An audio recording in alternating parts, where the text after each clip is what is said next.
ഡബ്ബ കാർട്ടിൽ ഒരു crime drama സീരീസാണ്. പഞ്ചാബിലൊരു സ്ത്രീ ഓടിച്ചിരുന്ന കാർ ആക്സിഡൻ്റായി അവർ മരിക്കുകയാണ്. ഭർത്താവ് കൂടെ ഉണ്ടായിരുന്നു. ആൾ പരിക്കോളോടെ രക്ഷപ്പെട്ടു. അന്വേഷണത്തിൽ മനസ്സിലായി ഇവർ അമിതമായ ലഹരി ഉപയോഗിച്ചിരുന്നു. പത്രങ്ങൾ അങ്ങനെയാണ് റിപ്പോർട്ട് ചെയ്തത്. പക്ഷേ യഥാർത്ഥത്തിൽ അവർക്ക് ഡോക്ടർ പ്രിസ്ക്രൈബ് ചെയ്തൊരു മെഡിസിനായിരുന്നു അത്. അവരുടെ നടുവേദനയ്ക്ക് ഡോക്ടർ കൊടുത്ത മരുന്നാണ്.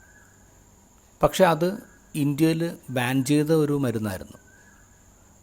ഈ മരുന്ന് കമ്പനിക്കാർ പ്രത്യേകമായിട്ട് പേര് വരാതിരിക്കാൻ വേണ്ടി ശ്രദ്ധിക്കുന്നുണ്ട്. വേറൊരു കേസുമായിട്ട് ബന്ധപ്പെട്ട് ഫുഡ് സേഫ്റ്റി ഇൻസ്പെക്ടർ ഈ മരിച്ചുപോയ സ്ത്രീയുടെ വീട്ടിലെത്തുകയാണ്.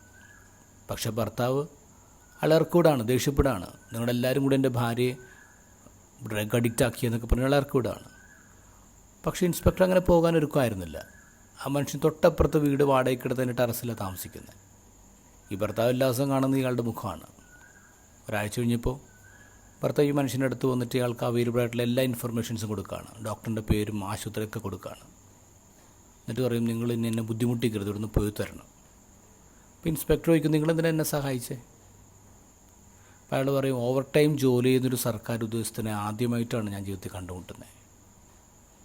ഈ ഇൻസ്പെക്ടറിൻ്റെ ജോലി തന്നെയായിരുന്നു അയാളുടെ ഓണസ്റ്റിക്കുള്ള സർട്ടിഫിക്കറ്റ്. ഇന്നത്തെ ഗോസ്പലിൽ ഈശോ പറയുന്നത്, എനിക്കാരുടെ സാക്ഷി ആവശ്യമില്ല.